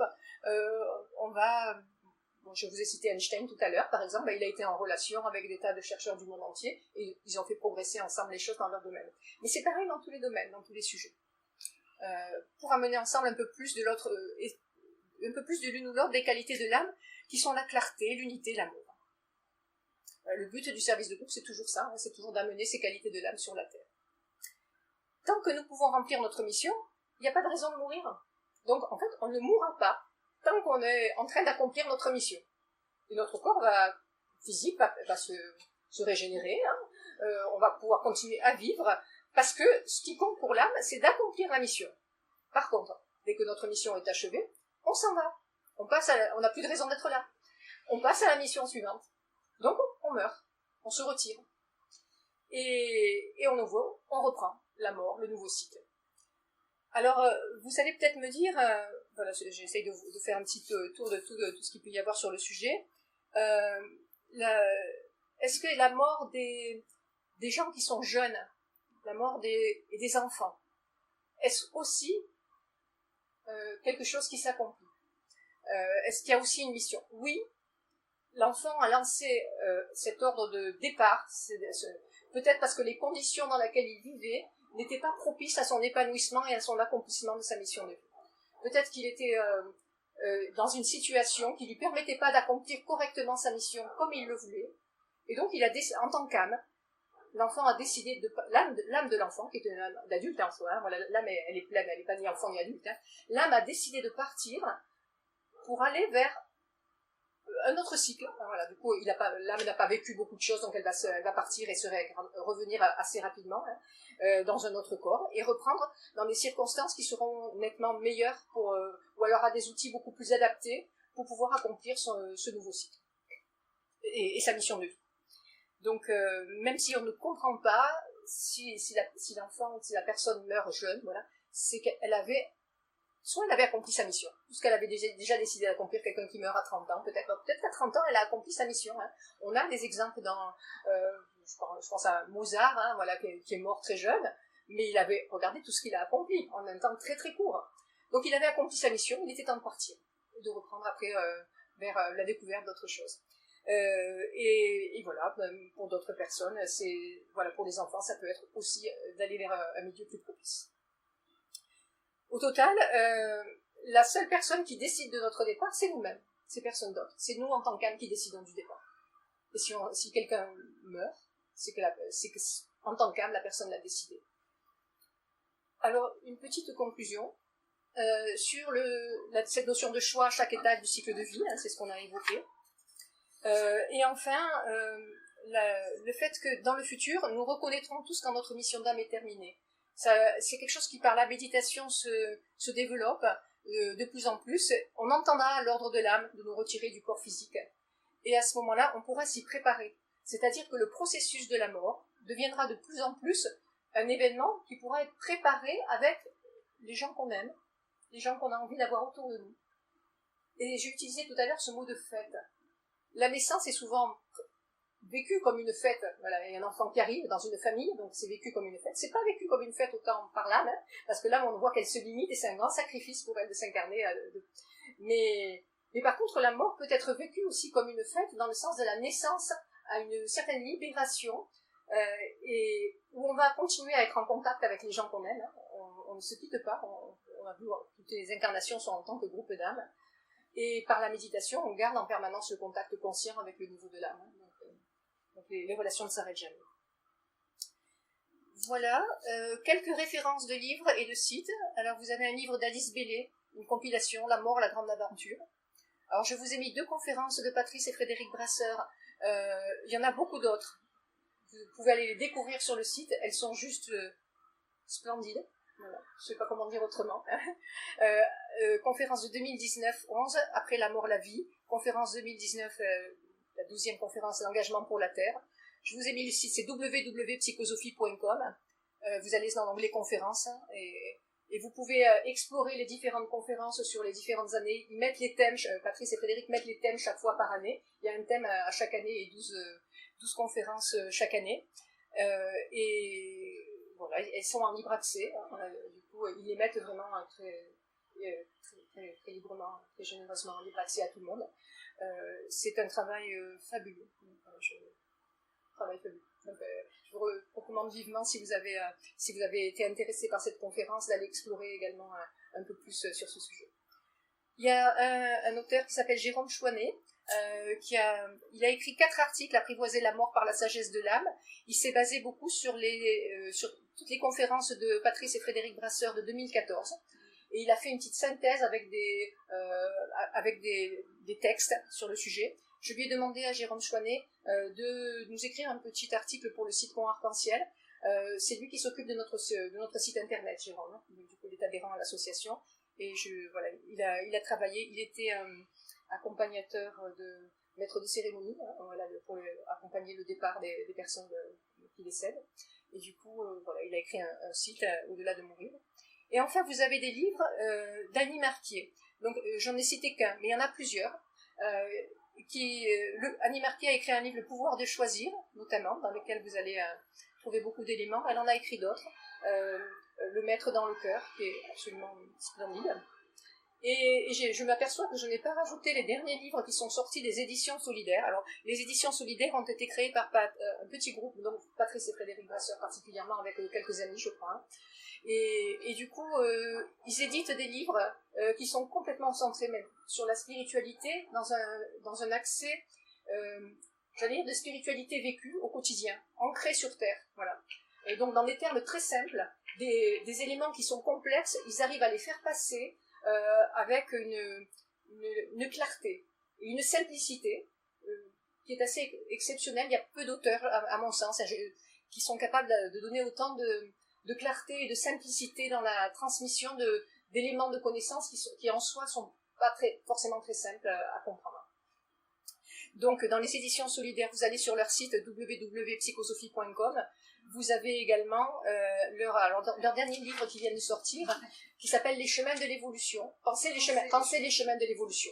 Voilà, il vient juste de sortir, je ne l'ai pas encore lu, mais je l'ai déjà commandé. Et j'attends avec impatience.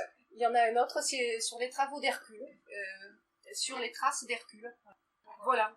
Vous allez sur www.éditionsolidaires.com, vous avez aussi des livres d'Annie Marquier, puisqu'ils ont réédité les livres d'Annie Marquier, qui était une psychothérapeute canadienne, qui est décédée en 2014, et qui a fait énormément de travail en lien aussi avec des éléments de psychosynthèse qu'elle évoque, enfin, du développement spirituel, qui sont remarquables. Voilà. Alors, je voulais terminer par une petite méditation qui sera assez courte. Oui, tu peux prendre, bien sûr. Donc, par une petite méditation assez courte, pour faire le lien avec ce cycle de la vie qu'on vient de voir. La méditation s'appelle De la mort à l'immortalité. C'est en lien avec ça vient d'une conférence de 2019, la 11e, Après la mort, la vie, de Patrice et Frédéric Brasseur. Donc, de la mort à l'immortalité, qui passe par une phase à la fois de désidentification et de reconnaissance de l'ensemble de ce cycle, puisqu'on voit dans ce cycle de la vie comment on passe de la mort à l'immortalité et on revient. Alors, je vous propose de vous installer.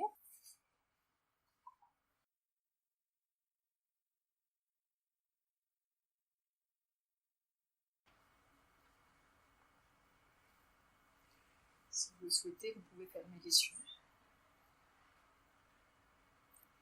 Nous allons respirer au niveau frontal, nous concentrer en tant que personnalité.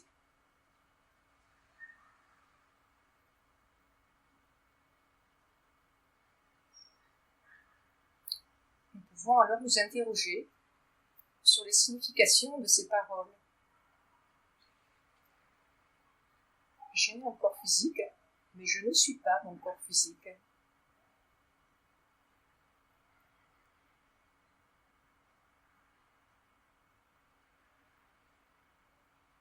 Qu'est-ce que cela signifie pour nous ?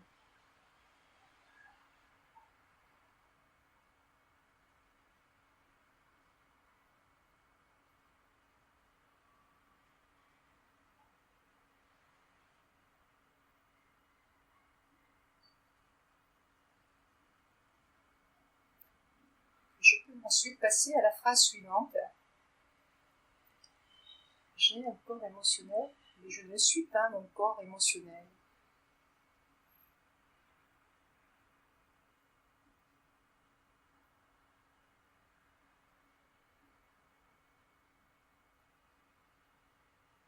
Comment comprenons-nous cela ?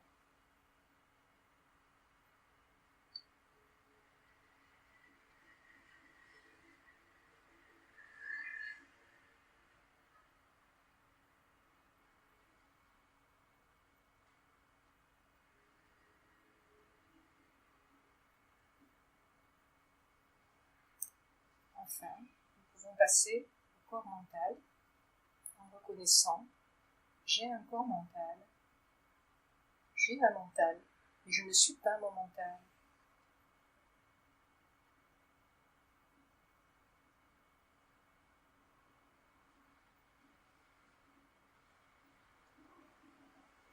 Signifie cela pour nous.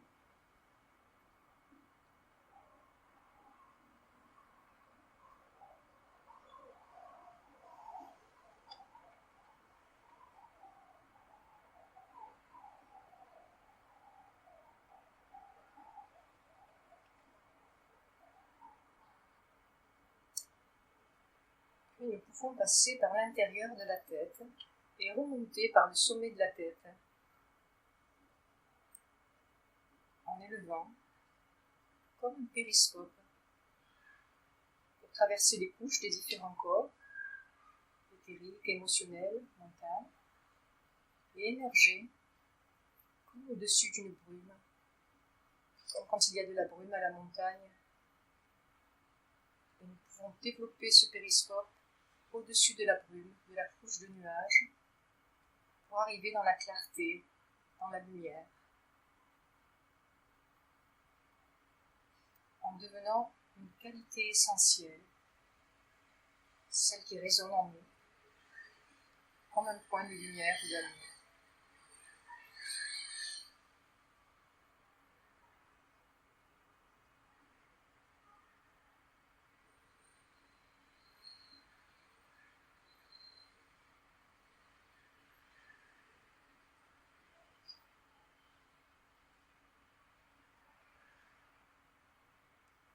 Et là, nous pouvons prononcer la phrase dans son entier.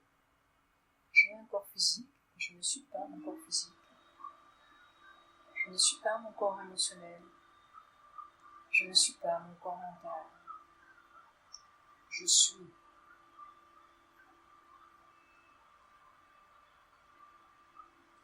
Comment est-ce que nous percevons ce je suis?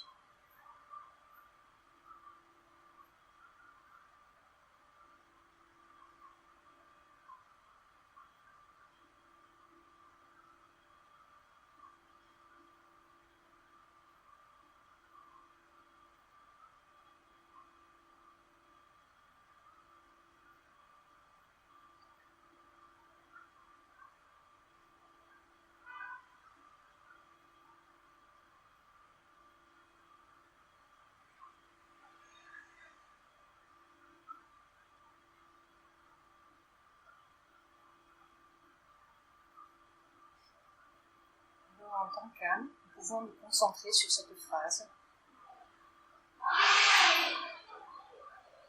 Conduisons-nous de la mort à l'immortalité. Conduisons-nous de la mort à l'immortalité. Comment vivons-nous cette phrase?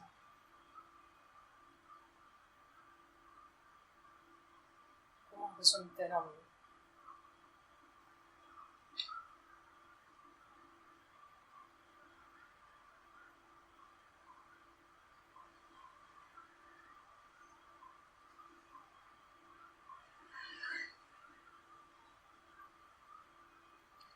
Qu'est-ce que cela implique dans nos vies au quotidien?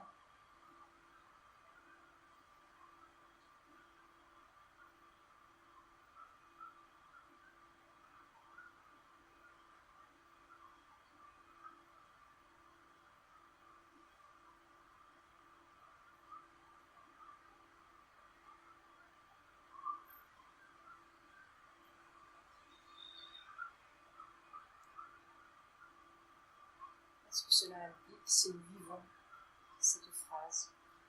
Si nous allons de la mort à l'immortalité, pouvons-nous en percevoir toutes les conséquences dans nos vies?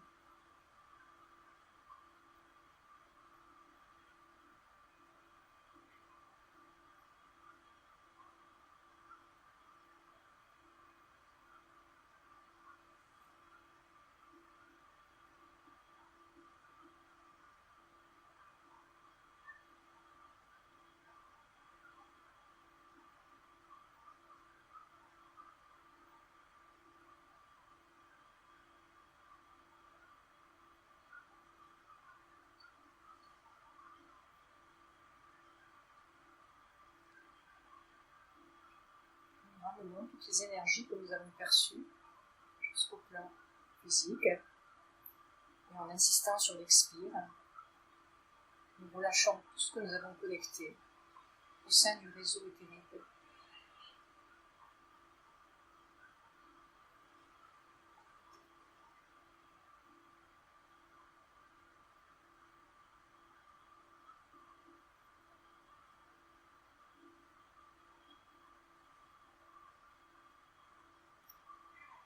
Enfin, nous allons prendre quelques instants pour intégrer tout ce que nous venons de voir tout au long de cette conférence, afin de pouvoir partager ensemble par rapport à ce que nous avons perçu.